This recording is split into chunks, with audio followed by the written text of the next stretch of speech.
Little State Wars Hockey Podcast number 43. Tim McManus, Greg Thompson, shooting to you straight from Long Island, New York. What's up, Mr. Peloton? Greg Thompson, what's going on today? Yeah, I've been slacking a little bit, Tim. You know, I did go on over the weekend. Haven't gone yet this week, but I'll be back stronger than ever. You know, what's going on with you?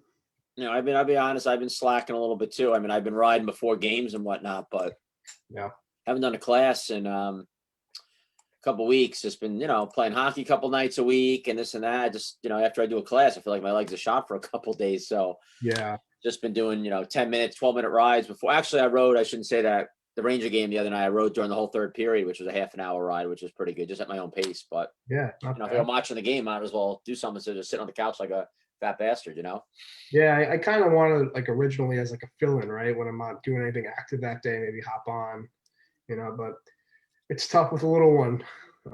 Trying to juggle everything and get on at the right time. And then after dinner, I'm like, I'm stopped. I don't really feel like going on. Then it gets to be too late. And I'm like, then it's bath time for the baby. And it just doesn't work out sometimes. But I'll be on. I'll be stronger than ever. I'll be back. Listen, like I tell every new parent, if you think it's hard when they're a baby, when they sleep, to have a baby. Well, they sleep all the time. Like this is the. They just sit there in a thing. Like, trust me, when they start walking and doing stuff, that's when you're going to be on your toes. This is the easy part. Trust me. I've been there 3 times. No, of course. But she's kind of out of that sleep stage, like not like like infant newborn, she's 4 months tomorrow, actually. So things are changing. And she'll start sleeping longer. They'll be sleeping all the time. You'll see.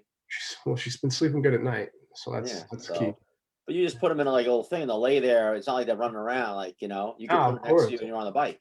Yeah, but then she starts crying her head off. I got to get off, Yeah. Well, you got to get like a little zapper, like get a little shock and just stop for a few minutes, Amy would love that. Just put the music real loud. That's what I used to do. You got to toughen them up. I know, right? That's one bad habit. If you pick them up every time they whimper, they're always going to whimper. And cry. I agree. Yeah, no. I gotta let them cry it out. I know as hard as it is, you gotta let them cry it out a little bit sometimes. No, I totally agree. And yeah, we do that, but it's tough. It's tough. It's a learning process. Those kids you pick up every second, those turn into the kids at State Wars that cry when they don't make the All-Star team or win an award or don't get a medal for finishing in 6th place. That's what that kid turns into. So keep that in mind. A Velcro baby, as they call them. Every time she's crying, you go to. I pick up. I think about that kid at State Wars. It annoys the hell out of you. So that'll keep you from picking her up. So some good stuff today. Today's just gonna be me and GT talking a little bit. It'll be a short episode, probably just about an hour. We're just gonna talk a little bit about updates about State Wars and some cool things we have going on. And people are, getting a lot of emails of questions and whatnot. So it's a good time to just review some things because every time I take for granted, Greg, and think that everyone knows our rules or knows what's going on, or we, people wrote me an email yesterday like, "Hey, where's State Wars this summer?" Or "Have the block dates been put out yet?" Like, so you just think that everyone knows, but people really don't. So we need this time to kind of give everyone a little information. What are we paying for a website for? Yeah, I don't think people go on them anymore. I know. Usually it's not on Instagram. They don't know. Yeah, exactly right. Yeah, and unfortunately, we got some more snow last night too. So I was out there this morning, shoveled a little bit, but now it seems like the sun's out and it's melting some of the snow away, which is good. Yeah, I was out at 6:45 because I had to do a path for my daughter to walk out to the bus. So she couldn't bug out, but she walked through a half an inch of snow. I had to do a little path for her. Right. So talk about those coddled kids. But let's talk first girls division. We had a big announcement yesterday for the ladies, the young ladies, the girls division. A couple weeks ago, or probably more than that now, we had, Laura Verahanta was on, our, captain of Team USA, one of the best women's players in the world, and a big State Wars supporter. And we had talked with her about girls hockey and how that leads one day to the women's division, wanting to grow girls hockey. And so that got our mind going a little bit more about this. And to talk about what's going on. Yeah, so we've been working on this for a couple of weeks now, and a couple of years back we wanted to do this, but it just didn't really work out. but I feel like we're getting a lot of, positive feedback, just talking to some coaches and some players. I've already gotten a handful of emails for, individual girls looking to play, Yep. which is nice. And, at first, originally, our girls division was 2002 and younger.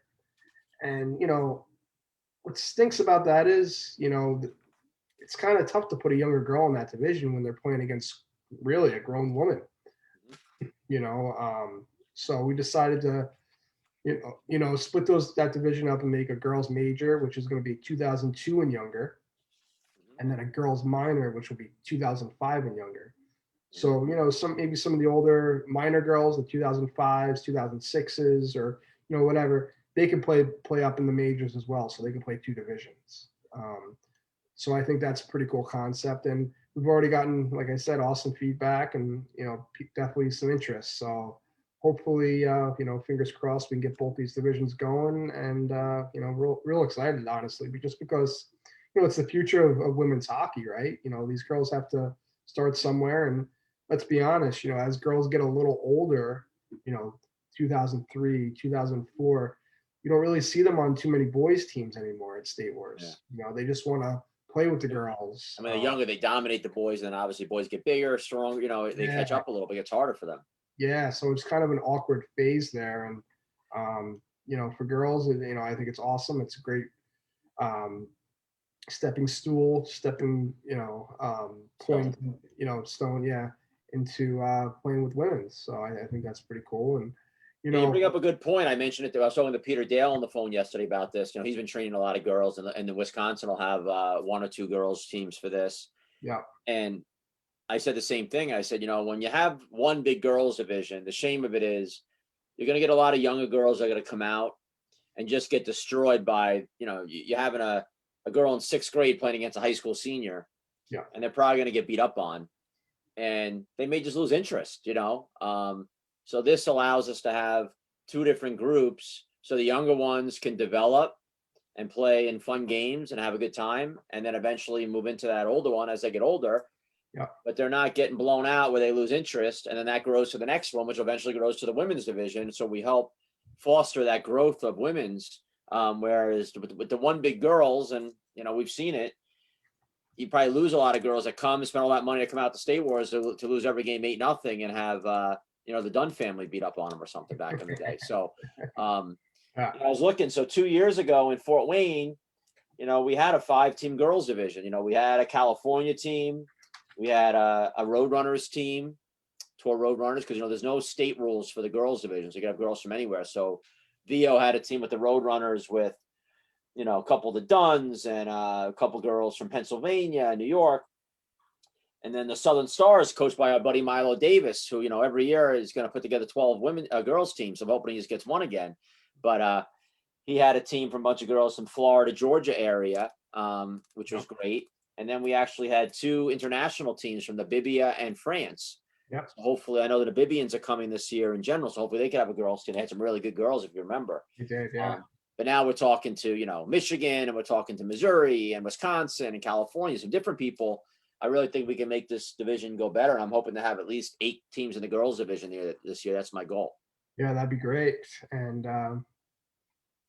hopefully the UK can come out too. I know Rob Shelton had some interest in that as well, according to one of his social media posts. So yeah, Sweden did a couple years ago too. They wanted to bring out at least a women's team, I remember. So yeah, it'll definitely grow. We just gotta treat it with kid hands a little bit here and just do it the right way, I think. And I'd rather have 2 4-14 divisions and one big 8-1 and have blowouts. Yeah, and split it. It's probably the right way to go. No, totally. And I think some of the women's players, that play in the division, I really think they have to step up a little bit here and maybe take the bull by the horn. Yeah. And kind of get more involved. Bring your ice hockey girls. Start getting into it a little more, and give them back a little bit. And obviously when they were younger, I'm sure they wish they had this opportunity to play in the girls division. So it's just a step in the right direction, I think. And I think it's good stuff. So Yeah, all the women that are playing in the women's division really need to look into this division, because you make a good point, and I've said this before about like the pro ice hockey leagues and whatever. Obviously women's hockey is probably not where any female hockey player wants to be right now, and any of us do. Yeah. And we hope for a greater future for it. But the girls that are playing right now, they honestly have to be selfless and can't think of themselves, because it's probably not going to be, if you're a 20-something-year-old girl playing women's hockey, it's probably not going to be where you want it to be during your career. But help the future, so when maybe your kids are playing down the road, it is where you want it to be. And you can't be selfish and worry about yourself. It's about the sport and the division. So hopefully more girls like Laura, I know you talked to Sarah Beer a little bit, Nicole Maddox, some of these girls, if they can help foster this division and make it better and get involved more. Because I would love to see more female coaches coaching these girls. I think it's great role models for them. Yeah. And I'd love to see more of them get involved with it, and get more of them playing, and let's grow this thing together. I mean, we're willing to do it on our end with State Wars. Yeah. And another cool thing that we talked about, as coaches with Team USA, we want to see all these USA teams grow. And our buddy Alex Morrison, he coached the women's girls team in Barcelona 2 summers ago to a silver medal. And they lost to a pretty tough Spanish team, I believe. That was good. And but they got to second place for silver, where they had finished really low the years before. So Alex did an amazing job. And I'd love to get Alex out to the tournament during girls, or worst case, at least have him on the live stream, or we could obviously send him copies of the games and use this division as one of his recruiting tools for the world team moving forward. Because if you remember, Greg, last year, Alex was calling us like, hey, you know any girls? Like, can you help me here a little bit? I only know the California girls really. So, that's something that I think we can really do. And Laura had mentioned this yesterday in an email to us about making it more special. And I think that's something that could be really cool for these girls, is knowing some sort of tie into Team USA and potential chance to get a look for the team. Yeah, I think that'd be really cool. And I think girls would be really excited, to have that opportunity to, showcase their talent in front of, the coaching staff. And a lot of them don't even know there's an actual Team USA for girls too. Right. So, us, we're trying to do our part and try to help the sport a little bit, and girls, women's hockey. So we're going to do our best. Obviously we're kind of limited in what we could do, but we're going to hopefully give the best outlet, best division, and, just give these girls an opportunity to play. So I think that'd be really cool to have, Alex Morrison there and checking out on the, all the girls in the division, and, maybe some future stars in the girls and women's divisions for Team USA. Yeah, no, absolutely. I think it's definitely, like we said, it's a feeder program to the women's, no different than like the junior division is and youth divisions to the men's pro division. It's really all the same. So hopefully we can keep doing a better job at that. Yeah. So speaking of that, we had put on the website just now, Greg. I put it up yesterday, actually. The hotel information for State Wars. Every year people are always all over us about the hotel information. So we finally got that up there. Last year we started working with a housing bureau, Team Travel Source. We changed that from one we had used in the past. So last year was our first year working with them, and they did an incredible job. The feedback that we got was just great, right, from everybody. Yeah, definitely a lot better than years past, from what I hear. Obviously, we don't deal with them, on that level, booking and stuff like that. But I heard it was just smooth, and everyone was really happy. So, yeah, definitely, I'd definitely get on that and book your hotels as soon as possible, because, as we all know, a lot of the favorite spots definitely get booked up. And yeah, I mean, guys, again, we say it every year, but there's a reason why the hotels on our list are our partners. If you're going to stay in a ragtag hotel, that's fine, but there's a reason why they're not on the list. They've had complaints in the past, or issues with, their rooms and the cleanliness, or, just their business alone. So there's a reason why these host hotels are on our list. They're been partners of ours for years. And I would definitely get on that and book away, because by the time you know it's going to be summertime, and there's always those last minute people. Oh, why aren't there any hotels available? Well, Right. you're waiting last minute to book. So What definitely. is a state of play event, Greg? And what state of play means is you do need to book through the host hotels, through the housing bureau to play in the tournament. Yeah. And people always ask, why that is. Obviously, they think of all these different reasons, but the main reason is, and this is just being totally transparent, is we work out an agreement with the city of St. Peter's just to get in that facility. That facility is a multi-million-dollar facility, and without a city partner, we could quite honestly just not get in that rink. Yep. And not that there's any knock of having state wars at just a typical roller rink or whatever, but in order to get into a beautiful facility like that, you need the cities and everyone to be a partner with you, because the cost would just be tremendous. We'd have to charge $5,000 a team just to be able to play in the tournament. So the way it works is, we work with the city and they help out and get us that facility at a more reasonable rate. But the trade-off is, hey, we need to make sure that your families are staying in our host properties here and not staying, outside of our area or somewhere, and it's kind of a give and take. So we're bringing business, they help us out. So the agreement is basically that, hey, we need them to book through this system so they can track it and know that we are staying there. And there's a lot more to it, but that's just in layman's terms. So that's why we have to do that. And the great part is, because we book so many hotel rooms, we get the lowest published rate. So it's not like you're going somewhere and it's like, hey, I'm looking to stay August 1st at your hotel. All right, it's $100, and you hang up and call back. Hey, I'm looking to stay at your hotel. I'm with State Wars. Oh, it's $200. Doesn't work like that. We're the lowest published rate. There's always something on hotels.com or one of those sites that could always be a published cheaper, because they just have those out there.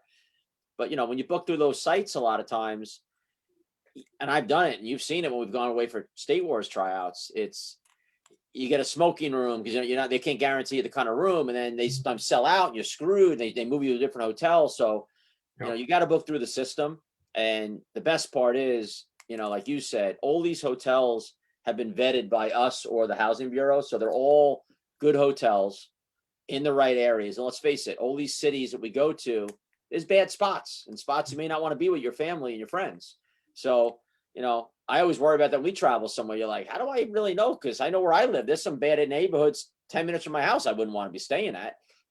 So they know where those areas are, and we're all in good areas, good hotels. This is our fourth time going back to this city. If there's been a hotel that's done the wrong thing by our customers, they're off that list. Yeah. And, best part is, if you have any problems during the tournament with any of your hotel issues or anything, we're there to help you. Obviously you could stay at an Airbnb. If you live in Missouri, you're staying in your house, obviously, but if you're staying in a hotel, you need to book through the system. And we have personal assistance through Team Travel Source that'll help you with that process. And it's a big help. Trust me, as a captain, coach of teams, I know what a pain in the neck it is.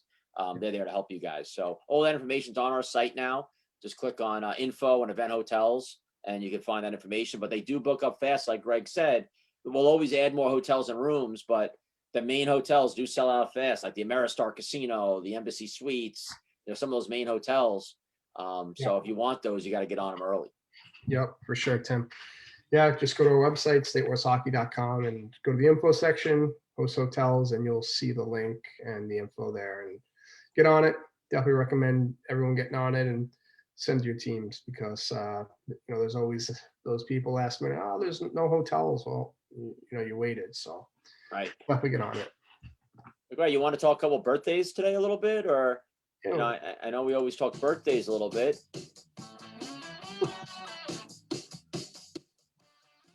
All righty. You want to It's your start birthday, off? Greg. Let's see what we got here. What do you got here today? All right. Well, today is none other than Chris Rock Ferrara's. I'm guessing probably 42. No, he's probably 41, something like that, right? I would think. Yeah, probably about that. Does it bug you that he puts his own nickname in his name on Facebook? That kind of bothers me. Well, it's like the Duke, right? Yeah. Jason Duke Schneider, But no, happy birthday to The Rock. Big State Wars supporter. Been coming for last, I'd say, 5-6 years now. He's part of Anti-3 in the beginning, and then kind of spread his Hopefully wings a we'll see little him bit. with the Riot team. Hopefully they'll be usually have a 35 team at Winter Wars East, so hopefully we'll see Yeah. him next month. Yeah, happy birthday to The Rock. Also, John Mania's birthday. Not sure where John's living at the moment. He's always all over the place, but Yeah. you know, Maybe there's John. a hockey rink he's living. Yeah, I think he's in Ohio right now, but you know, John's worked with us before with scorekeeping and helping out with the event. So happy birthday to John. It's also John Michael Leon's birthday today. Wilfredo's son. Son's birthday. So happy birthday to him. And Jared Evans from, I think he lives in Alberta now. Canadian, happy birthday to Jared. And Dwayne Jones, pretty sure he's in Arizona area. Longtime player, happy birthday to him. And that's all I got for hockey people here, Tim. All right. Yeah, I saw it was Hugo's birthday. Hugo Humblet from, I think he's in France. Yeah. His birthday today, and I know recently, you know, Hunter Ahea, longtime player back in the day from Louisiana. His dad Calvin was our state director out there, so it was his birthday. Ryan Antonik, former sniper and smoke player, so it was his birthday. Yeah. And you know, coming up pretty shortly, Tomorrow, big day tomorrow. Mitch Stewart's birthday I see coming up. Mitch Stewart. Hopefully he gets a good nap in. We know he loves his naps. Oh yeah. Big napper. And Valentine's Day, Stephen Renault. What a shocker. He's such a lover. His birthday's on Valentine's Day. And Kyle Sucher, former sniper player, played last year with the junior division. With the senior AA Missouri team. Such. Yeah. Won a box in the Super Bowl pool. Lucky bastard. So it's his birthday coming up on Valentine's Day. Joey Vega's birthday as well on Valentine's Day as well. Michael Manfredo too. Yeah, Mike Manfredo. A lot of lovers on Valentine's Day there. Yeah, right. It's funny. Amy and I actually found out, you know, she was pregnant on Valentine's Day. Oh, really? Last year, yeah. So that was a pretty good day. Awesome. Yeah. I saw our little shout outs here. We had Joe Galicchio saying, "What's up, fellas?" Dave Reski giving us a high five, and our buddy Andrew Otto, top fan. He's got a little diamond on there as a top fan. Excellent user friendly service about Team Travel Source. So we got a thumbs up from Otto. What's up, guys? So Galich is back in it, playing a little more hockey these days. Oh yeah. Yeah, good to see. Yeah. He's always a good player back in the day. He had some good hands, Galich. Galich, yeah. He's always a very good player. And then our boy Reski, baby. Long time. We'll see him in Columbia this summer with the world team, hopefully helping out. No one gets the beers ice cold after a nice win than Dave Reski. Yep. Nothing better than that. Speaking of Winter Wars, so we had announced, Winter Wars East, Greg, March 19th to 21st, just our adult tournament. So that'll be the juniors, senior A, senior AA, pro, our Palma Pro, 35, 45. And now big news, we're going to be adding a 55 and over division at Winter Wars. We have 3 teams right now, Greg, 2 from Jersey and 1 from New York. So I'm assuming we could get a Pennsylvania team, the home state, to make a 4th team there, but everyone's pumped. We got Viagra sponsoring that division for the weekend. So we got Winter Wars East 55 plus our first tournament, getting ready for the big unveiling of the division this summer at State Wars. So really excited for that. Great. I'll have an ambulance parked out front for that divisional games. Yeah, that's great. And the ruling for that, Tim, is, you can have a goalie who's 45 plus, correct? And then you can also have 2 50-year-olds. Yeah, 2 50-year-old skaters. Okay. 50 plus. So, yeah. Jot that in the notes, guys. You can have 2 50-year-old skaters for 55 and over and a goalie who's 45 and over. So, yeah, hopefully we can at least get one more team. Yeah, and little George put that team together in New York. Our buddy George. I know Pat last night at the Kennup at our game because he, I think he's going to play 45s with us. He had said he was going to jump on with them for 50 possibly. So he'd be a good player in that division. I know our buddy RM. Yeah. I know George threw around RM's name, possibly picking him up for that. He'd be ripping it up in 55 plus. RM. Oh, the little guy flying. Be whipping around out there. Oh yeah, like a little water bug. And the Palma Pro showcase for that tournament, we already got some good feedback, Greg. I mean, we got the Rink Rat team coming out from California to come out and play. Yep. I believe the Rink Rat Envious team coming out to play. Black Ice, the Road Runners, Iska Grizzlies, Liberty.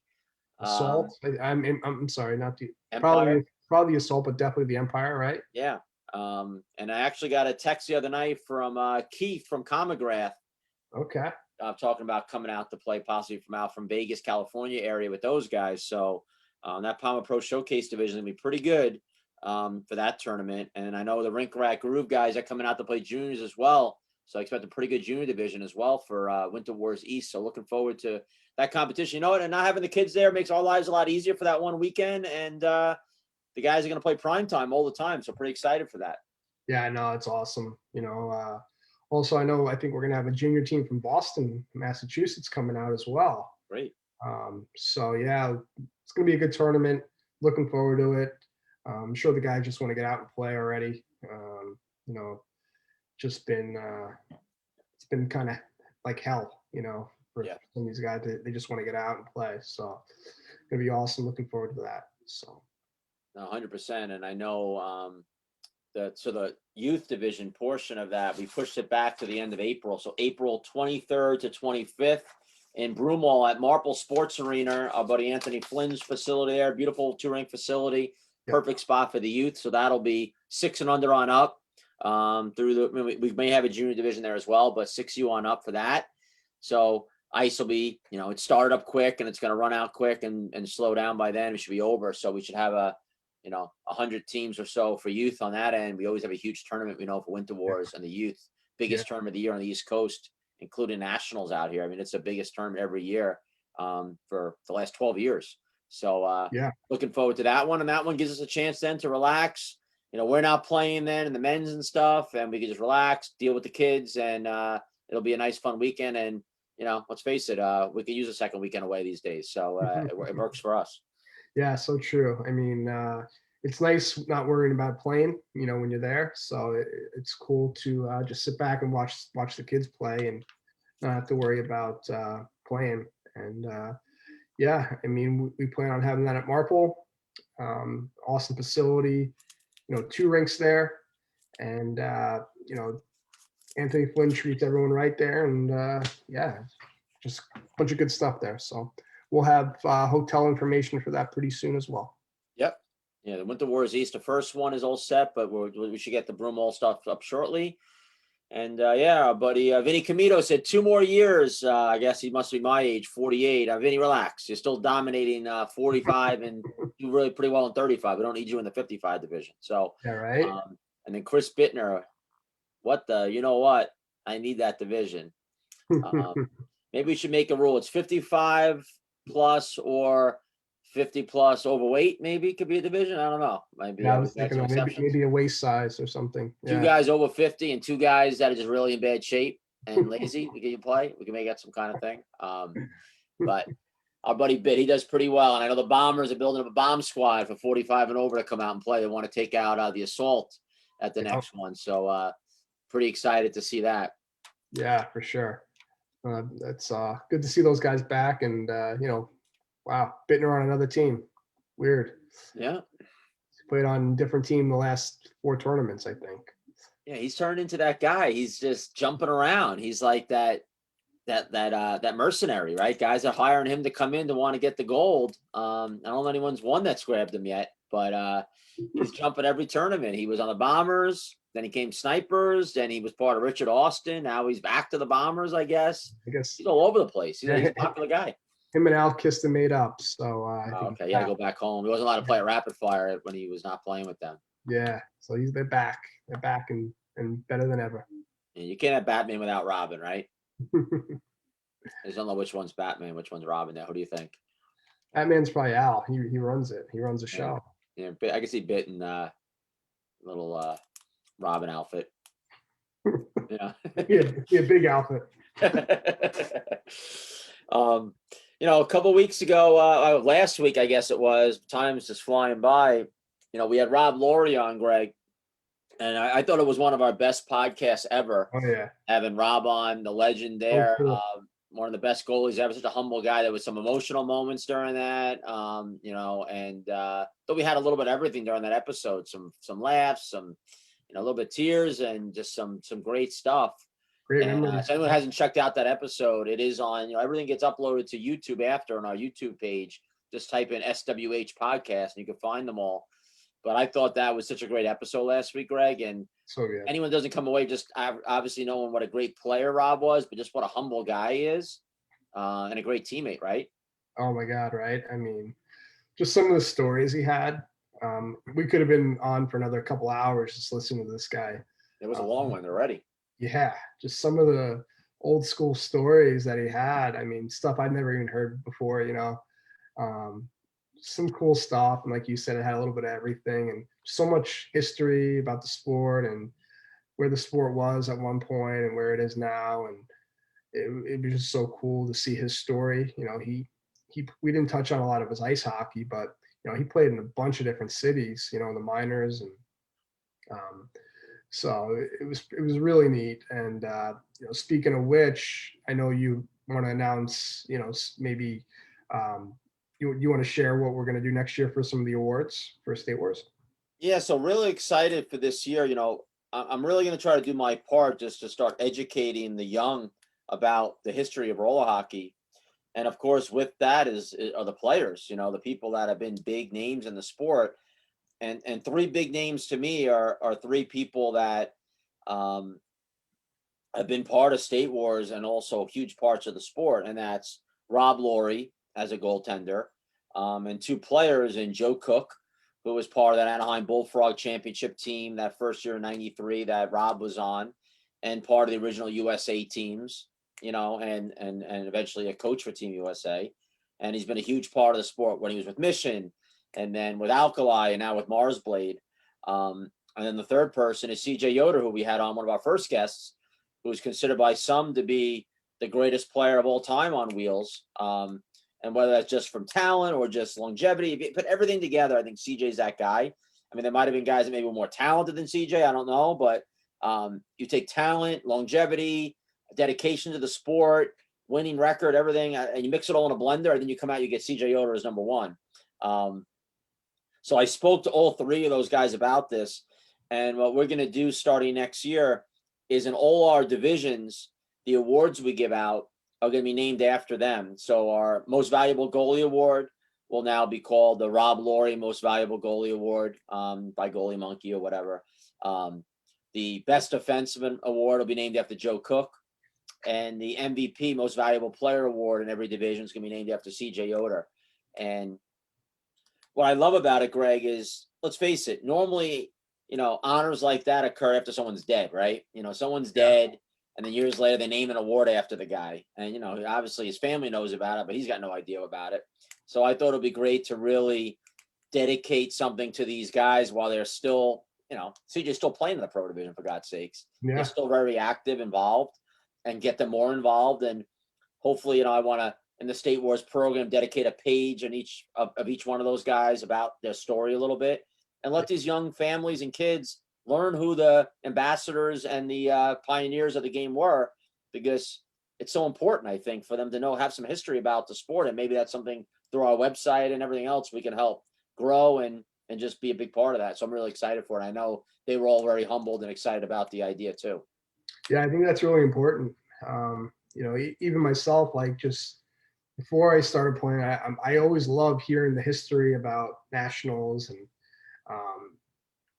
just where they were, what kind of facilities they were in, the players that were playing, the pucks they were using.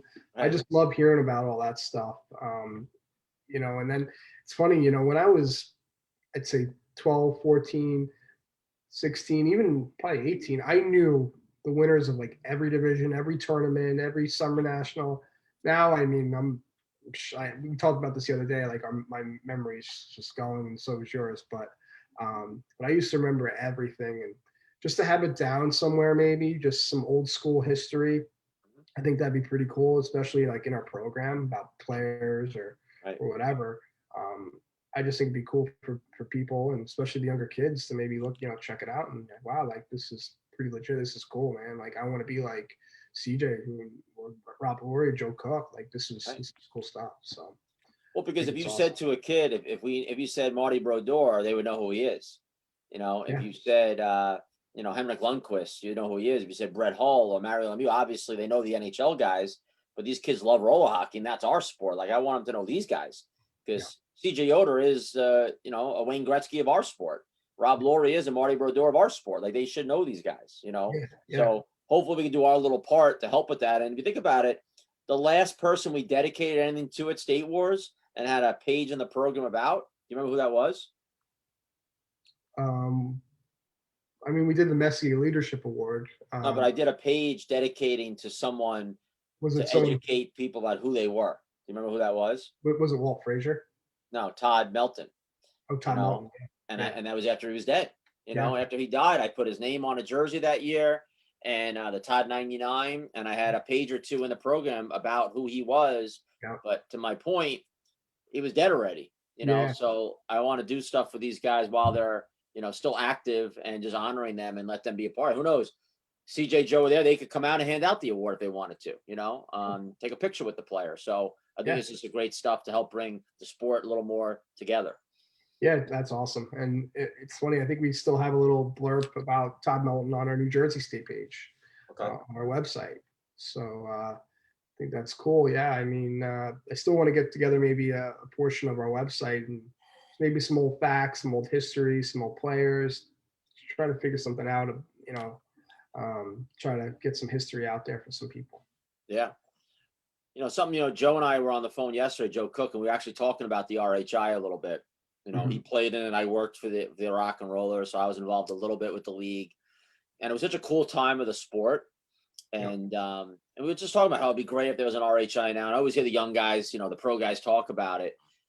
And what people don't realize with the RHI is, as cool as it was, really at the grand scheme of things, it was an unsuccessful program or business. You know, the owners lost their hats in that league. You know, there were some guys that, you know, some guys made like $20,000, $30,000. They were getting paid more money in that than they were in the East Coast Hockey League.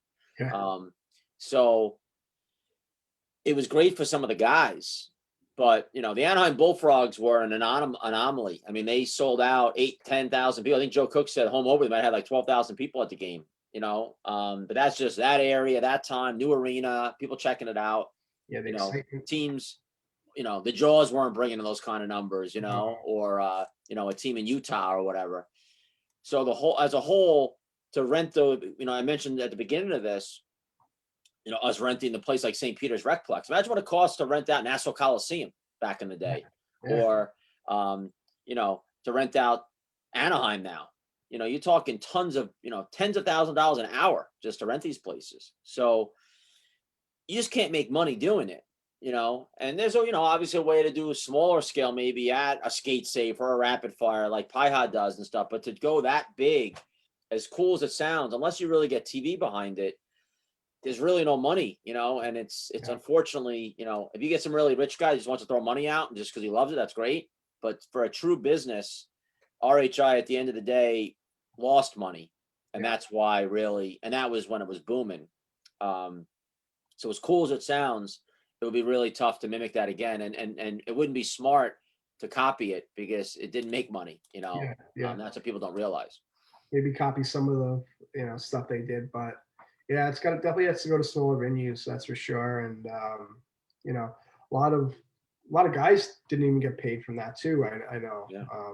You know, we got a lot of guys is probably still waiting on checks. In the last season. From the last season, yeah. Think about Pro Beach. That's what like Pro Beach talk about. Robin, I love that story about the guy offering him money to throw a game. Shoeless Joe Jackson, Laurie. But what I love about that league, so that was done outside. So, you know, the overhead was not anywhere near obviously going to a NHL facility. And then they were smart. You know, they filmed a bunch of games over a couple weeks. The guys came out to beautiful California and partied probably for 2 weeks. They filmed a bunch of games. They got it on TV, and it was unique and different. And then they ran with it and it looked like a season. That's something that I could see being done. Yeah. You know, but RHI, you know, in the buildings and whatever, that's the hard part. If you got to rely on filling seats, it's hard, you know, and people to spend big bucks on tickets. I mean, right now, especially with this pandemic, you can't even get anyone in a build. You know, you're not even allowed to have someone come to a game. So that's going to take a while to come back. So it's difficult. And there's some NHL teams don't make a lot of money. So yeah, and we always bring this point up, right? Like kids are pulled in so many different directions these days, right? Mhm. Between school, lacrosse, different sports, ice hockey, roller hockey, practicing for ice hockey. They don't have time to go to games during the week. Right. You know, Mhm. it's really rare for these kids, to drop a sport or a practice or even a practice to Yeah. go to a professional game. Well, when Um, I worked for the Rock and Rollers, we played our games in the old NHL arena where the Devils were at, and I remember just going around to rinks and giving away tickets for free for people to go yeah, to games just to get people to go. yeah, There weren't a lot of people because what they thought back then was they thought that all the season ticket holders for the NHL teams would be looking for something to do in the summer yeah, and would just buy the season tickets. So all the yeah, Devils fans, all the Islander fans, all the Anaheim Duck fans, or whatever arenas they were in, were just going to say, "Hey, I'm bored. I want to give me. I'll take out season two and yeah, fill the place." But what they didn't realize was, besides the fact that they didn't care about roller hockey, was you know how it is. You buy season tickets to the Rangers. After a few games, you're like, I don't feel like going tonight. I gotta get on the train. I'm tired, whatever. Anyone want tickets? You always see on Facebook, anyone want tickets tonight? I'm selling them half price, whatever. And there's obviously StubHub and everything. So you don't even want to go to all the games for your main team. And then now to go to something else in the summer when you want to go to the beach or do other things and relax and get away from going to the ring. Because you know how it is, you go out to a game, it's not just a ticket. You're buying beers for $45 each, and cotton candy costs you $15. You take two kids to a game, you know, you gotta work overtime the rest of the week to pay for it. yeah, So last thing they wanted to do was then go to these roller hockey games. So that didn't work for them. And then you're hoping now that the roller hockey enthusiasts are going. And like I said, I was handing out free tickets all the time. People be going, I'd love to go, but to drive all the way to Jersey, nah, thanks. No thanks, but no thanks. So it was even hard to give away free tickets sometimes. yeah. I mean, I know Tony Zabo, who played on the Jaws, lived actually right in my town. Oh, we did. Playing for the Jaws, yeah. So he'd be at our local rink, face off back in the day, and he'd be handing out tickets left and right. Yeah. You I know, mean, I don't think I know I didn't buy any, right.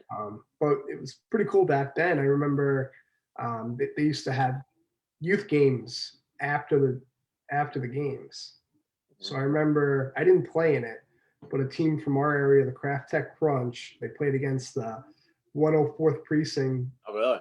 Flyers, which was then, after that, the Nightmare. Yeah.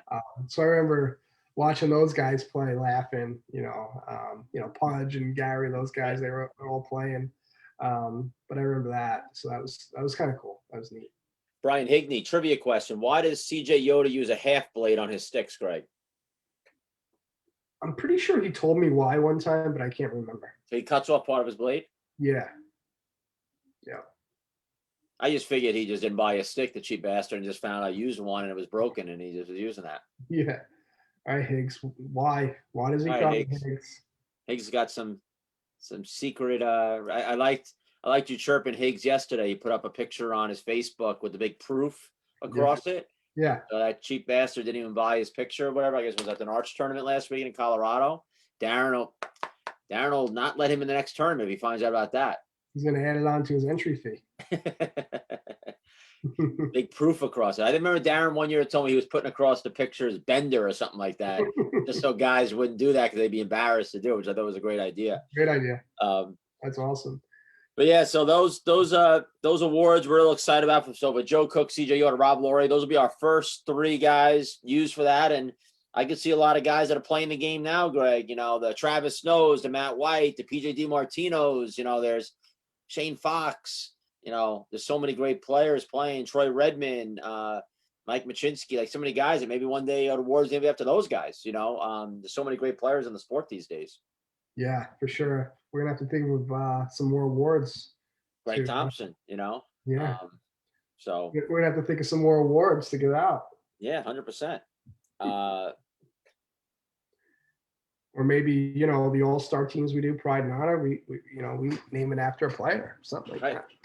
that. Buddy Jared Holtz asked about anything on Southeast Wars. So we had announced last week. So we're not doing a Southeast Wars tournament this year. Instead, the first weekend of June, June 4th to 6th weekend, we're going to be doing our first ever East Coast SummerSlam tournament at Feasterville in Pennsylvania. And the mindset of that tournament is going to be a pre-national warm-up for teams. If they're going to Narch, going to Tours, going to Echo, going to wherever, and obviously State Wars, most of them, hopefully, a good chance to play in a real competitive tournament as a warm-up before you go. We used to do that all the time back in the day before going to nationals. And I think it's just a great way. And we'll get a ton of teams there for that. The biggest problem with the Southeast tournament is we wanted to have it in Raleigh before the pandemic, but they only have one rink now up at Excel. So there's only so much you can do with it. At least at Feasterville, we have two. We have the NERC rink 10 minutes away as a third sheet, and we always have Marple for rinks 4 and 5 that are always available to us too. So we could really blow it out. I'd love to have a really, I was thinking, Greg, I know our sniper guys are always talking about something to do before. That could maybe be a good pro division weekend in June to get guys going. Maybe one of those best of 7 series we talked about might be a weekend right there. So that first weekend of June could be a good one for pro. And then we of course have our Midwest Wars planned May 14th, 15th, 16th in Illinois. Again, that was a great one. And I'm already hearing from a lot of Missouri teams plan on coming to that this year, Greg. So Midwest Wars will be pretty special this year. And well, you got it up there. Oh, there's Midwest Wars right there, Palatine, Illinois. Yeah. And Greg, scroll back to California. So our also have, hopefully we get this off, April 9th to 11th, Corona and Irvine is Winter Wars West. And we have as a backup plan, Mother's Day weekend, May 7th, 8th, and 9th as a backup there if that doesn't happen, and we're still hopeful. But California, Greg, has been pretty slow with opening things up out there. Yeah, for sure. But I do see it opening up pretty soon. So I got my fingers crossed for the April 9th to 11th weekend. I personally believe it's going to happen. So all right, great. Looking forward to that. And I won't give out any information yet, but we have a real exciting, hopefully I can get a date soon for this fall after State Wars, a real exciting tournament we're going to have at a brand new location that we've been trying to go to for a while. And it looks like it's going to finally happen. Maybe not fully the way we imagined it, but definitely going to be a real great city for a great tournament this fall after State Wars. And as soon as that date gets finalized, I'm going to announce it, but I'm not going to say anything more until that's done. But that'll be a big one. How pumped will people be for this one? Yeah, this is going to be an exciting one for this sure. Is a dream location for a lot of people. I think it will really just blow expectations out of the water. Right. You know, it's going to be so cool, and I can't wait for it. That's for sure. Right up my alley. You know that. Oh yeah, me too. Jeremy McCoy, Big Worm, just said maybe a pro qualifier for the last 2 to 4 spots for the finals during that June tournament. Yeah, Jeremy, good idea. We've talked about that a lot, about Midwest Wars or one of these tournaments, letting these teams that want to get into pro just come out and battle it out. And that's something that, we've always talked about. So definitely a good idea. It's a matter of just figuring out the logistics, and can teams always get there? And, but I would love to see it. The hardest part is usually they want to know before then if they're going to be coming or not, so they can plan and whatnot. Yeah. And obviously maybe go somewhere else if they're not getting in. But I already see a lot of teams contacting us, Greg, for Palma Pro this summer. We have our 8 qualified teams. So I can read it off here again so I don't mess up the order for teams that qualified last year. And we take the top 8. So Mission Black Ice, as the winner last year, is the number 1 seeded team in the Palma Pro division coming up this summer. The Tour Roadrunners, the highest finish ever, 2nd place. They will be the number 2 seed heading into the Palma Pro next summer. The Mission La Beta Snipers are in the 3rd seed. The Tour Mudcats are in the 4th seed. Envious Rink Rat, the 5th seed. Rink Rat, the 6th seed. The Mars Blade team, formerly the Alkali Rebel Lions group, they have the 7th seed. And the Palma La Beta Golden Knights with the 8th seed, Greg. That's a pretty tough top 8 right there. Yeah, when you see Palma at 8, it's like, wow, that's pretty scary, right? Like, right. It's pretty damn good division. But yeah, I mean, I know teams have been inquiring about next year, this summer. Yeah, it's going to be pretty exciting to see who gets in. Yeah, I mean, teams that we've already been talking to, you got Connex. I actually talked to Coach Nick Boyarski yesterday about his group. The Iska group's always looking to play. The Liberty Inferno group. I know Matt Koleski, our buddy, who's doing a lot better. Great to hear that from Matt. Yeah. I'd love to get him on one day talking about everything. The Border Cats, exciting to come back. The team I've been building, this Young Guns team, and maybe in a couple of weeks, we'll start announcing that roster as we start putting that together. We already got some kids we've been talking to. A lot of kids excited about coming out to be a new young team to come playing in that division. And I know our buddies with the Shakers, they're hoping to make it work. They're trying to get some guys from Europe and the Czech or wherever to come out here. And, if things open up for them to be able to get here, that could be a really strong international team. So a lot of tough decisions are going to have to be coming. But I do think, as we've said weeks ago, that this Palma Pro Division, Greg, this summer is probably going to be the toughest and deepest it's ever been. Yeah, for sure. And just thinking about it, wow, like some of those teams trying to get in, like there's a good team or two that they're not going to be at State Wars this summer. Yeah. So yeah, I mean, that's some pretty good talent there. And man, we're going to have to really put our heads together and get the best teams there. We talked about earlier about that Team USA tie-in. So same thing with this young team we're putting together. I mean, the goal in the future here is I've talked to, Jim Tamburino, who's one of the coaches with the Junior USA team, Charlie Scrillo Jr., who's involved, about that team being a team that this could be the goal of it, like to get looks for Team USA also, because we're going to have young guys on that team, see how they can handle that level of play. And it's going to be, get those coaches involved. I know Peter Dale is going to help me coach the team this year. I'm going to help out, and hopefully Tambo is going to be on the bench. But I know, Charlie Scrillo Jr. has talked about being involved in that team in the future here. And that could be a good way to get these guys some notoriety, because in the past, it's just kind of been, just like they only know certain guys from where they live. There's a lot of California guys or whatever who are all great players. Yeah. But, a lot of guys in different parts of the country weren't getting an opportunity. And that's kind of the goal of this team, is to put together a young team, put them on display for other pro teams, for Team USA, other things. So I'm real excited about that. Yeah, get the names out there a little bit. That's good stuff. Yeah, again, there's just so many good kids out there, young players. You want to go the route with, maybe a couple older guys, just to, keep these guys on a leash. Leaders. Bring some toughness and some leadership and some experience. Maybe you go out there with just all young players. I think you kind of need a little bit of a mix. Right. Not too old, obviously, but some toughness and some, just get some older kids involved. So no, 100%. My buddy Facundo said, "Hey guys," so Facundo was a great guest a few weeks ago. We're excited to see him, and I know he's working on some youth teams from Argentina to come out and play this year, along with their guys. So that's real exciting. And I mentioned a few weeks ago, we're our Empire Sportwear jersey partner here, working with doing a lot with that right now, and it's something that we've been doing now.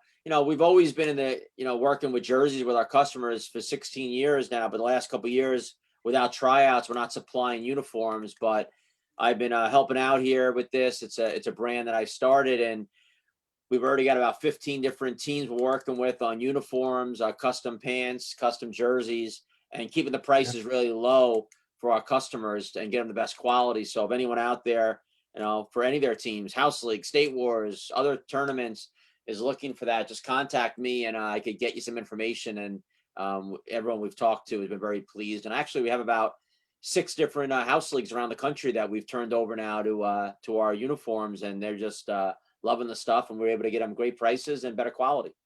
Yeah, especially for rec leagues, right? House leagues. You usually see the old simple iron-on numbers and just go. And if you're paying the same amount of money, might as well go with the sublimation custom type jersey. So it's well worth it, and kids will be really happy with them. They'll be excited for the new jersey. We just designed some cool uniforms for the Alberta group. We'll be back this year, and some other teams. Some really nice stuff. We have an in-house designer, does everything for free, all the design work.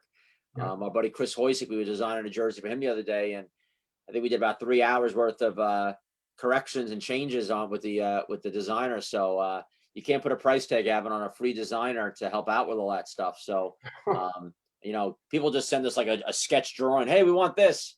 No one has high res art. No one has anything. So to have someone do that, most companies are going to charge for that. We have someone doing all that, and someone that does really good work. So just let me know. No pressure. If you work with other companies already, that's great. But if you need help with something like that, let us know. We have a lot of partners with us, Tor and Lebeda, ProJoy, a lot of guys that do stuff too at uniforms, so they do a great job as well. But if you don't have a relationship with one of those guys and you want to work with us, we're there to help you guys and again help get the price down for our State Wars customers.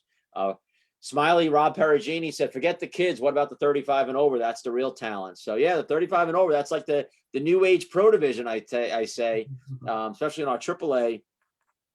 After our men's league game last night, Greg, having a couple pops in the parking lot, guys, of course. So we start talking about State Wars and the 35 and over and who's going to be playing for who this year and who's turning 35. And I know we've said it before, but I think, there's a AAA and a separate AA division there. And I think both divisions are going to be really strong, but that AAA is going to be really, really talented. Oh, totally.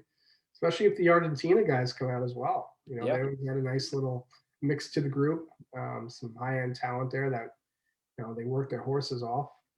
Yeah, I mean, even the lower end AA teams like from last year, I mean, they could have competed in the AAA. Yeah. I mean, high end teams from the AA division, I know UK reached out about bringing a 35 team. I don't know if they're what level they are, but I'm sure you come all that way, you're going to be decent, right? So they talked about coming out with a 35 team as well. And everyone's getting older, unfortunately. So, the Illinois, the Missouri, the California, the New York, the New Jersey, like everyone's just getting a little bit better. And I'd like to get some more states involved. I know Greg's reaching out to a lot of different states now. Anyone listening, if you know of someone who maybe we can reach out to, we're trying to get guys, you know how it is. There's always guys that want to play, but you need a guy who's going to take the bull by the horns, Greg, and just start it. And, and it could be a headache. We all know that. Yeah. But the guy that's just going to be the leader and get things organized. And so Greg's trying to do his homework now in every state that we deal with and trying to get that guy who could run a 55 and over, a 45 and over, a 35 and over, a women's, a girls, a junior, a juggernaut, any of those kind of teams. So senior A, senior AA. So if you know of people or you're that person, reach out to us because we'll help you out all weekend. But we want to see more states involved in those divisions. And I think there's definitely someone in every state that can help out. And there's definitely guys and girls that want to play. Yeah. I mean, we'll get emails all the time. Oh, I'm 22 years old. I'm living in Nebraska looking for a team. So I always write back, hey, currently we don't have any teams in that state, in that age group, but find 7 friends. Get a couple guys together and come on out, just putting in the legwork and getting everything organized. But again, it's pretty easy. Everything's digital these days. You could send money through Venmo and you could book your hotels, online. Right. That's why it's such a big thank you to the people.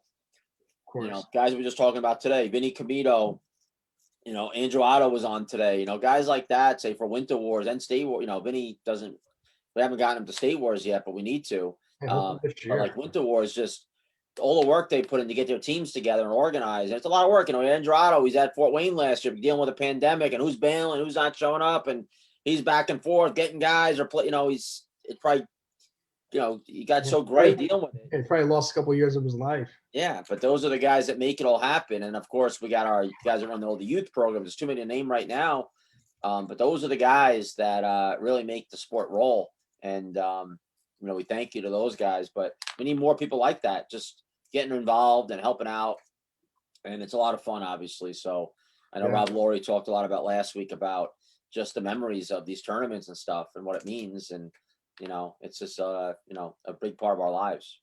Yeah. I mean, for me personally, thinking back, like a lot of the best summers of my life was just traveling, playing roller hockey and hanging with the guys and going to eat and having a drink and just having some laughs. And, ultimately, you want to win, but at the same time, just all about getting out and having the experience with the guys and just experiencing maybe a different city or a different rink or, playing different people. And so that's what I get out of it all, Yeah, it's funny because when we sit around, the times we all get together and we have a bunch of drinks and we talk about the old days, when we had some successful years, I don't know how often we even talk about the games, or the championships. It's we're talking about stuff away from the rink and the laughs and the fun stuff. And remember that time that so-and-so jumped in the lake or, that time that, when that kid fell asleep, we dumped a bucket of water on his, those are the things that we talk about. We're not really talking too much about, remember that goal that so-and-so scored, or remember that assist, or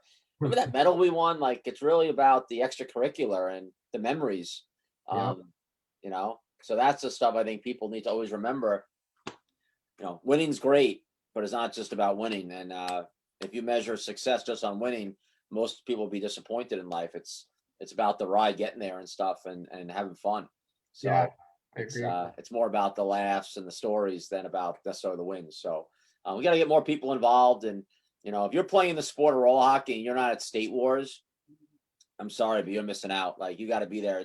It's hands down the best inline hockey tournament of the year. And you know, just talk to people that are there. They'll tell you. You know, it's easy coming from us. You know, it's us, but Yep. talk to people that go. They'll tell you the same thing. I promise you. So make sure you get to State Wars this summer, because St. Peters, Missouri, may be the best spot to have a tournament. And it's such an awesome place on and off the rink there.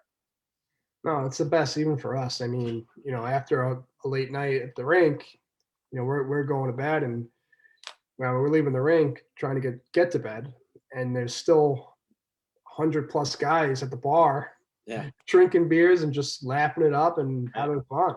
I mean, Right. you know, trying to pull us in. Come on. Yeah. The You know, Ameristar is such a great fun spot for the guys all to Yeah. congregate.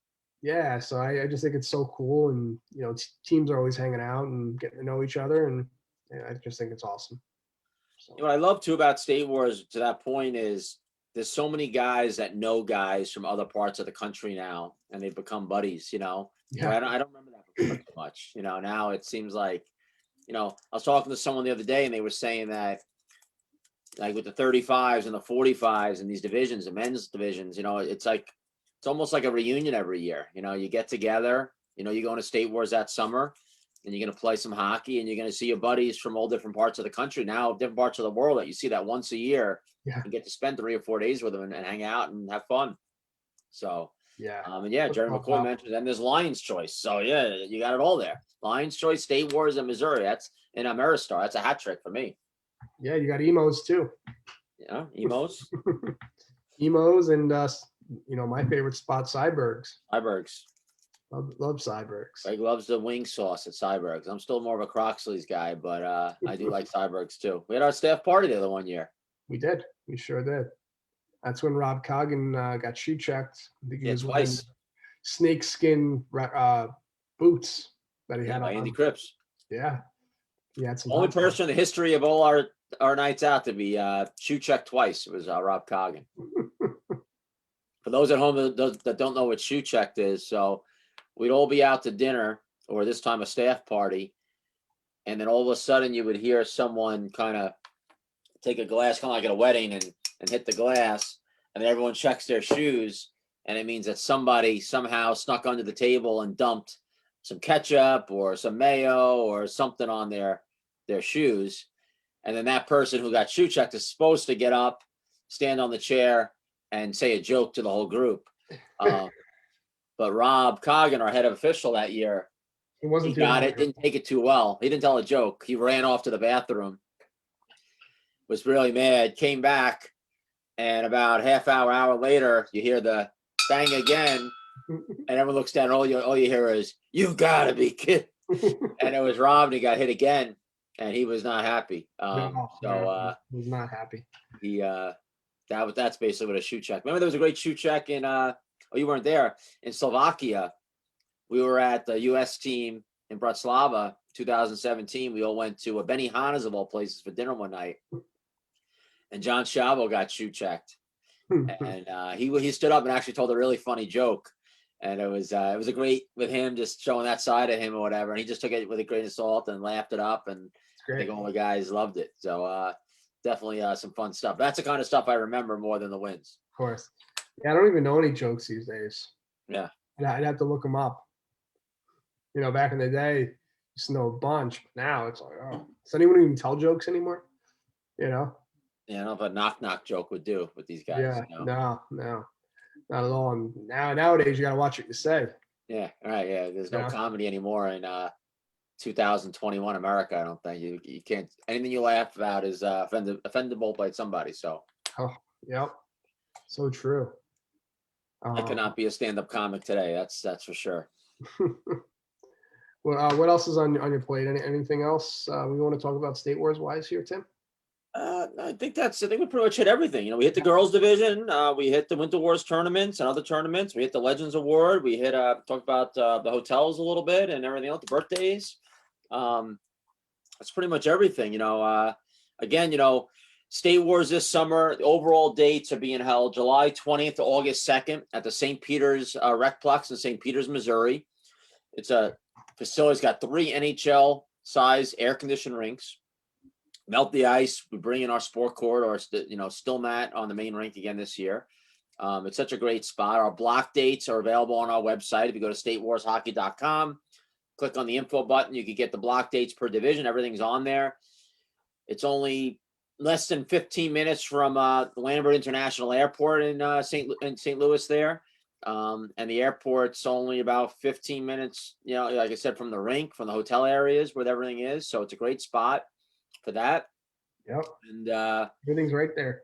Yeah, it's just such a great location and all the things to do. Lindenwood University, where Greg went to college, it's always known as one of the top colleges for roller hockey. 10 minutes from the rink, and every year I know Ron Bielsten and the guys set up a pretty good tour set up for kids to go see Lindenwood. I know they've recruited a lot of players over the years through that recruitment at State Wars. Yeah, yep. No, it's great locations, got a little bit of everything.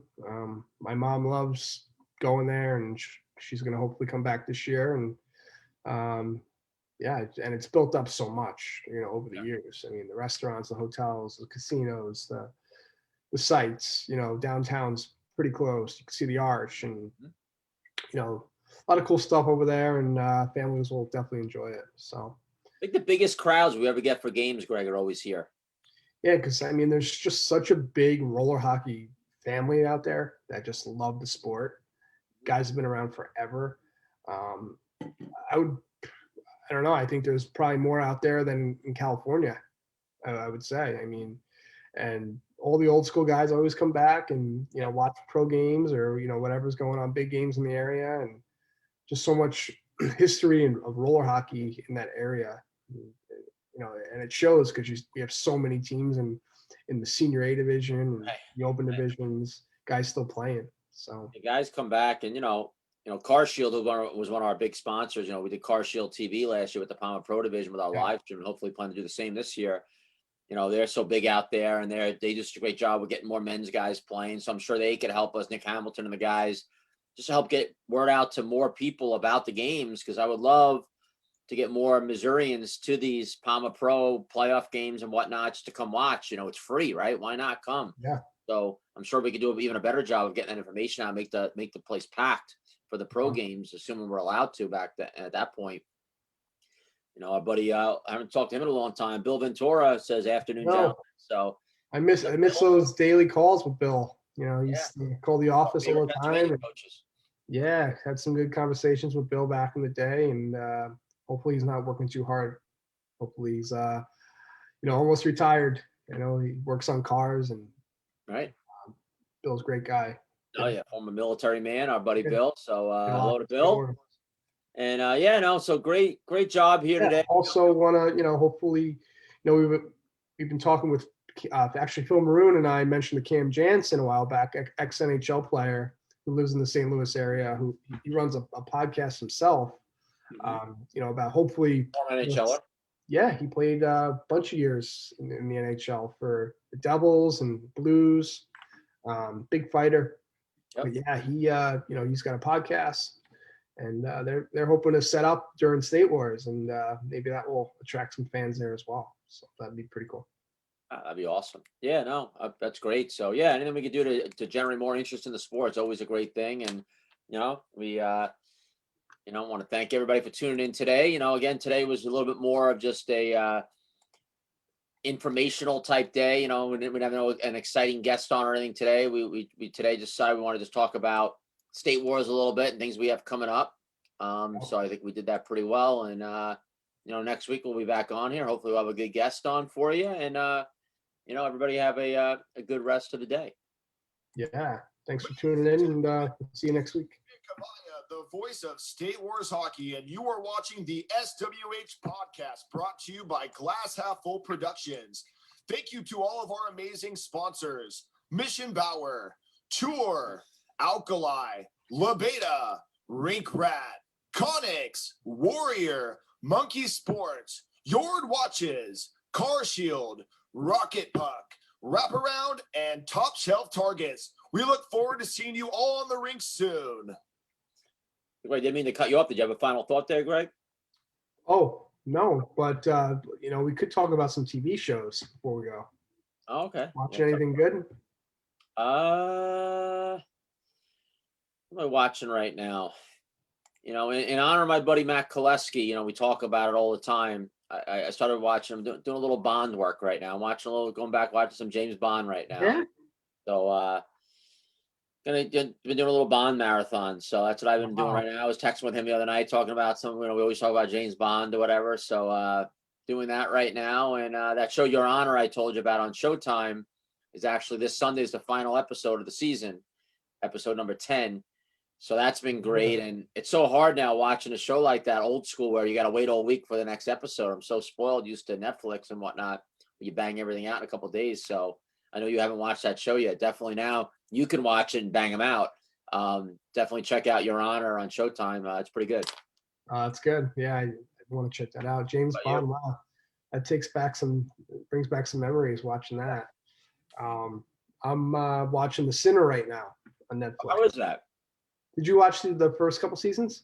I saw the promotion, looked interesting, and I went to click on it, and it was starting with episode 3, and I'm like, wait, do I got to watch the first 2 so I know what to do? And then I just didn't watch anything. You probably season 3. Yeah, sorry, season 3. Yeah. I would try to get on 1 and 2 first. I mean, you don't really have to, but I would, just because there's a little backstory. Okay. But yeah, it's a great show. It keeps you thinking, and it's pretty good stuff. I'm surprised you didn't watch 1 and 2. Then I think Amy's got some show Firefly that she's been watching. I've been kind of, pretending to watch. Yeah, exactly. So pretty good. I don't think I'm watching anything. I'm trying to think. I told you that show The Boys I had watched, that superhero show that was a little dark. I watched those 2 seasons. Angel Otto had suggested that one, and after that, I don't think I haven't really watched. Nothing really has been on to really watch right now. So I watched a couple movies, and like I said, got on a little James Bond now I'm doing, and so that'll keep me busy for the next month. Yeah, we watched the Southern Charm reunion. I know you're not a big reality TV show guy, but pretty crazy stuff there. This one chick, Madison, supposedly she was not dating, but kind of hooking up with some professional sports players. Jay Cutler, supposedly, and yeah. And rumor has it maybe A-Rod. Yeah, so pretty cool stuff over there, Tim. Check it out. Well, it's hard with the Rangers on now and hockey. It's like, there's a game to watch almost every day. So it's like I haven't had to watch as much shows. I've been watching more of the hockey going on. So yeah, that Edmonton Oilers team is fun to watch. Connor McDavid, Leon Draisaitl, like those guys are incredible out there. I mean, Connor McDavid is so fast and so quick and so good on his edges. You think about it, he's playing against, professionals, best in the world guys, and he's schooling guys at times out there. It's incredible. Schooling guys. It's so stupid to watch. And why is Vancouver so bad this year? I don't know. Because was Markstrom that big of a, backbone for them? We took Holtby this year for a fantasy, and oh my God, they can't even get a win. Right. It's terrible. Yeah. But yeah, Leon Draisaitl is just in another world. And is Ty Ratty still playing in the league? Is he still on the Oilers? I don't know where he is, because he had a decent year last year. I haven't seen him pop up at all. On one of my fantasy teams, I drafted Darnell Nurse, scored his 5th goal the other day. So he's having a good start to the season. He's a good player back there for Edmonton. I saw his sister just got traded. She plays in the WNBA. So she got traded somewhere. Yeah. I don't know where, but saw a big trade with his sister. Oh yeah, one final thought we got to mention here. Tom Brady. We talked about him last week. You see him yesterday? Oh my God. Oh, drunk at the thing. It was a puddle. Yeah. Hey, he's human, right? Yeah. Why not? But I'm telling you, man, that Super Bowl, he did it again. And it just makes me so mad that it just shows you how pathetic people are. That if you have to find reason to rip on Tom Brady, Yeah. you are just a miserable person. And again, I am not a Patriots fan, a Buccaneers fan. I'm a miserable Cowboys fan, but I appreciate greatness. Yeah. And there are so many worse people in professional sports, like as people, that people root for. If you can't root for Tom Brady, a guy who's a family guy, he's with you see his kids after the game, and he takes one so just play with hockey, and he's obviously, a good dude, and teammates love him.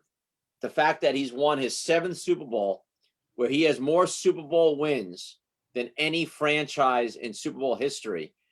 The Patriots and Steelers both have 6. Cowboys, I think, have 5. It's just ridiculous. And I see people write stuff like, well, Tampa was pretty damn good. Let's see him do that with Miami or whatever. Like, really? Like, Yeah. the guy went to a team that didn't make the playoffs the year before. Granted, they're better this year, Yeah. but he won with them. Like, he won a Super Bowl with them, and they beat Mahomes. And I know people that blaming the referees or whatever. It's like, come on, like, just give credit where credit is due. The guy is great. And as an American, like, he's a guy you should be proud of. And the fact that people are so miserable in their lives that they're going to find a reason to rip on Tom Brady, I'm sorry, it's just pathetic. It is. It is. He's Haters hate. so good.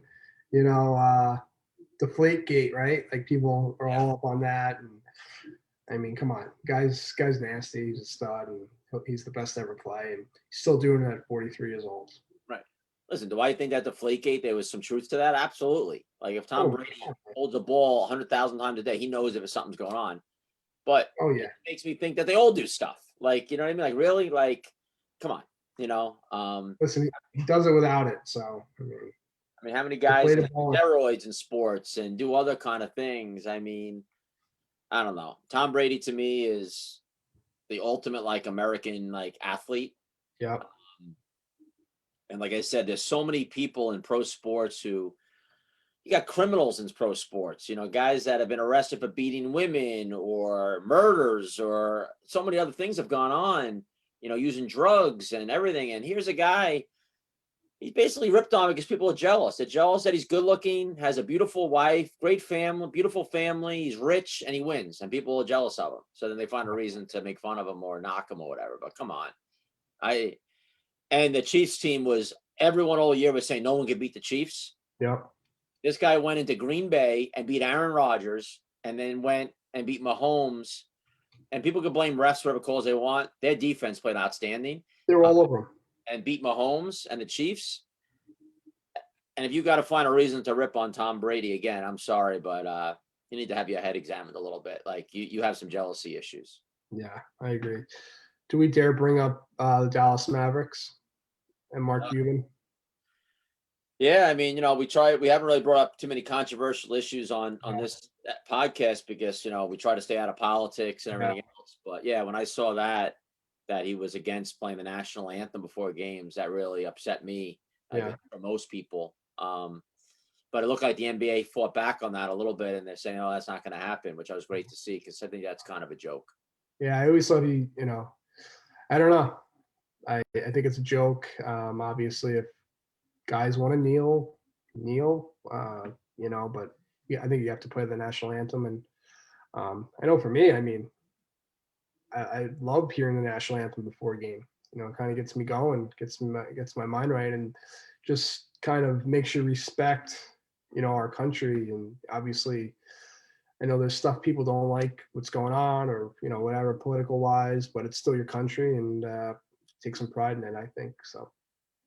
Yeah, and it's just like I heard he made a statement like, well, do you complain at your job to your boss that they don't play the national anthem before you start work every day? Like he made some stupid comment like that. But again, it's just been the way in sports. They play the anthem before the game, and to say we're not doing that now, it's just kind of crappy to see the direction some people are going with different things. again, if you don't believe in certain stuff and you want to have your beliefs, I don't tell anybody how to live their lives. Yeah. But you should play the anthem.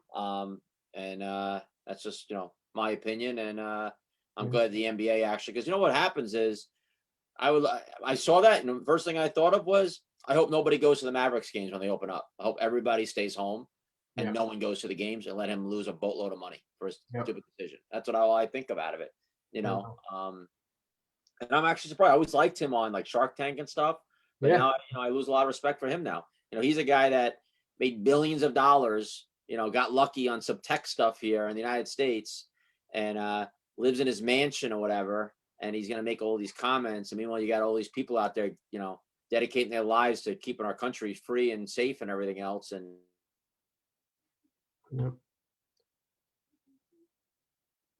that won't happen. And the NBA doing the right thing and saying, well, we're going to play the anthem before games.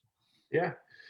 I think you hit the nail on the head there, Tim. I agree with you 100% there. And hopefully they'll start playing it again.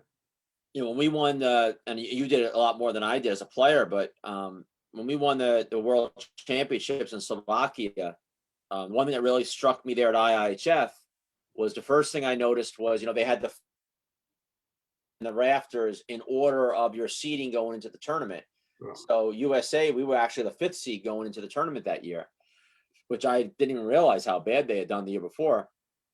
Yeah. So that was the first thing that struck me, like, wow, we're 5th. Like, you see these flags and you know what your standings are.